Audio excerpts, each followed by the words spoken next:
guys, it's Lori.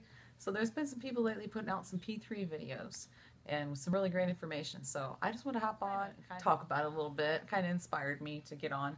There's not a lot of information about P3. There's getting to be more, but when I started P3 the very first time, like in 2012, there was like not much information at all out there. So I was an absolute nervous wreck. So I figured the more information, the better.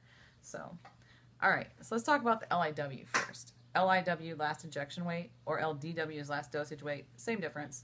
So anyway, the morning that you do your last dose is the number on the scale that you want to keep in mind, because you want to stay within 2 pounds below or 2 pounds above that number. And I mean, if you naturally go 2 pounds below, it's no big deal. You just don't really want to try to lose weight during that time. P3 is a 21-day period of letting your body stabilize. So that's the reason you don't really want to try to lose weight.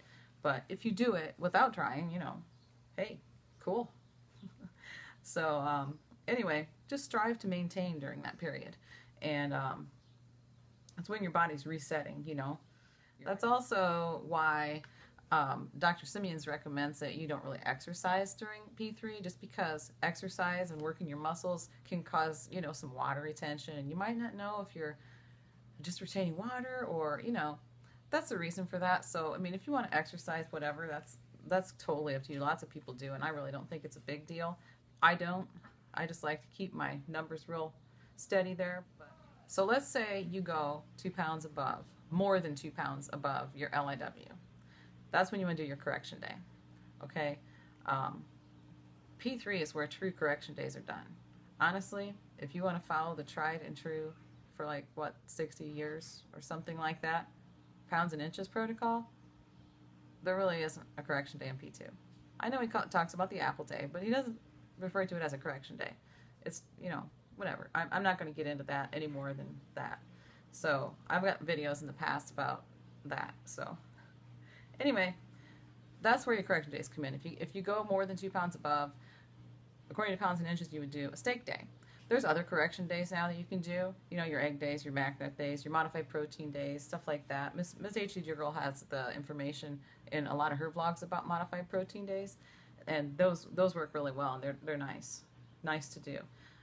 Where a steak day, you fast all day, and then for supper, dinner, whatever you want to call it, you eat a steak, and I think it says you can have a tomato with it. If I ever do a steak day, me and my husband both, if we ever do steak days, we just have like a green salad with it. So with either ranch or blue cheese. That's what we do. Ranch or blue cheese is like super low in carbs. So if you do a steak day and you do it right, I guarantee you will see results the next day. So I think that's about all I needed to say about LIW right there. Stabilization, you just want to try to stay within that window. You know, I call it my safe zone. So, okay, so when you go into P3, having the right mindset is so important. It really is. Planning is so important. Just as important as it is in P2. And I like to say, plan your work and work your plan. But just don't try to make P3 overly complicated with fancy recipes and stuff like that. I mean, I like to cook, so I like to get into more of the, I don't want to say complicated recipes, but sometimes you look at a recipe, it's like, oh my God, no way. You know, a lot of times when you try the recipe, it's like, oh, well, that wasn't so bad at all. It's just kind of written out for dummies. You know, I don't mean stupid people. I mean, you know what I mean, right? Anyway, okay, yeah. I just got interrupted. My kids are home from school and they're outside making all kinds of racket on the front porch, probably bothering the neighbors. It was bothering me, so you might have heard it, I don't know. But anyways, all right. So when you go into P3, just have fun with it, you know? Don't make it overly complicated or anything like that. A lot of people have talked about just eat the same things that you ate in P2 and just more of it. Well, that's great advice, actually excellent advice. But I like to add a little bit more information to it than that, I guess, because you can eat the same things, but they can be a little more interesting. You know, like when you eat your chicken, it can be breaded in pork rinds. You know, you can put a crushed pork rind breading on it, or, you know, you can put butter on your vegetables, you know, stuff like that. Yeah. So I like to make a list. In fact, I have it right here with my, it was in the same notebook with my notes. I make a list, and I've already started to do this for my P3, even though I'm on VLCD. Gosh, what am I on? 17 today, I think. I'll do an update at another time, but anyways, this is about P3. So I like to make week 1, week 2, and week 3 different choices, main dishes and side dishes. And I also write down like some snacks and lunches that I like to have. And I'll tell you like some of the examples of some of the things that I wrote. Tuna cakes. I love the tuna cakes. I'm going to put links at the bottom for where I get these recipes from, just in case you wondered. So anyways, that's like usually like the first meal I make is the tuna cakes. That's a Kent Altena recipe. And stuff like just loaded chef salad. I love a loaded salad. Bacon cheeseburgers. I'm one of them that I can eat cheese on when I go into P3, but right at first I do it in moderation. So definitely moderation. There's a bacon wrapped chicken. It's a barbecue chicken. Oh my gosh, I love that. That's so good. Oven fried cod. That's one of my choices too, where you bread it in, again, crushed pork rinds. Anytime I bread something on P3, it's usually in crushed pork rinds. You can do Parmesan cheese as a breading, or there's different options too, but anyway, so that's what I do. It's simple, and you can add seasonings to it or whatever. Some of the side dishes I have down: salad, coleslaw, steamed cauliflower, oven fried zucchini, oven fried onion rings, stuff like that. Lunches and snacks, I have egg salad, tuna salad, celery with almond butter. That's a good one for a quick, easy lunch or snack too.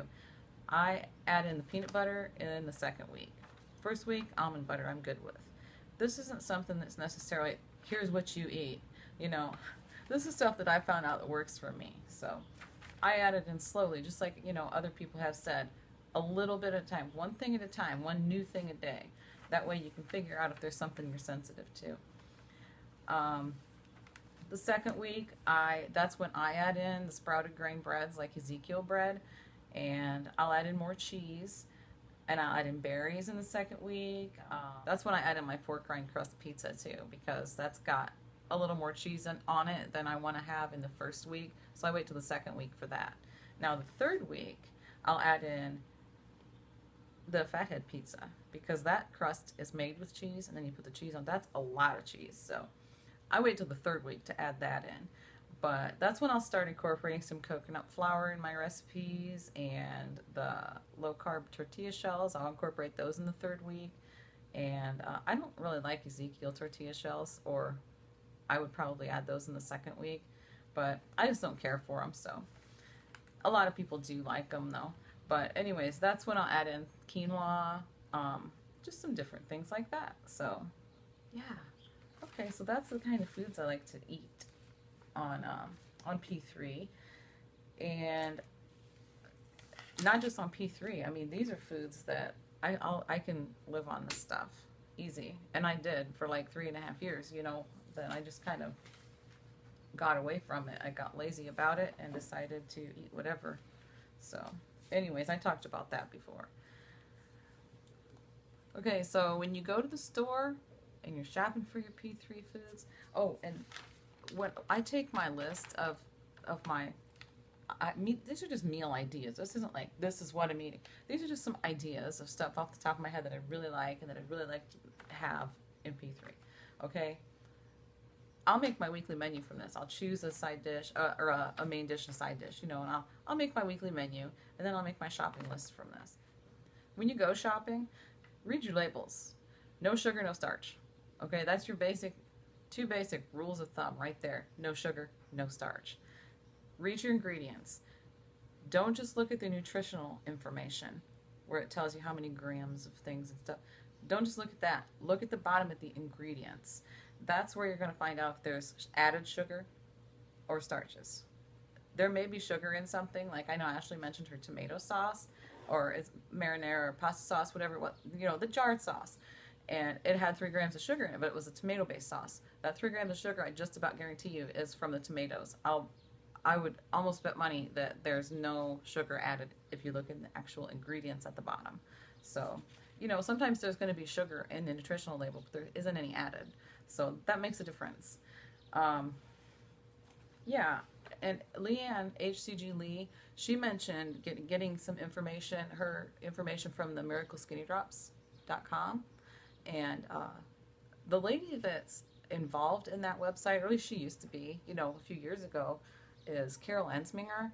And she has a YouTube channel with some really great P3 information, and a lot of it. Actually, I'll just put a link in my description to her channel. And then I don't think she has playlists, unless she's recently made playlists, if I remember right. It hasn't been that long ago that I was on her channel looking for something. But anyways, yeah, check her out. I will definitely add a link to her, and her videos are titled well, so you won't have any problem finding, you know, good videos to watch on her channel. But she is involved with that website, or was at one time. So yeah, I guess that's about it. There's a lot of YouTube channels out there that, well, I don't know if there's a lot of YouTube channels, but there's a lot of videos on YouTube with really great recipes for P3. And I will put links down below to those. Kent Altna is one. I can think of 3 of my favorites right off the top of my head. Kent Altna is one. Cheap Easy Low Carb is another. And Low Carb 360. Pretty sure that's the name of the other one. I'll put links to those at the bottom. If you guys don't already know about those, a lot of you guys are already going to be subscribed to those channels, I'm sure. But just in case you didn't know about them, want to check them out, I'll put the links down there. And I don't have anything else on my notes. So, yeah, I guess that's about it. All right, see ya.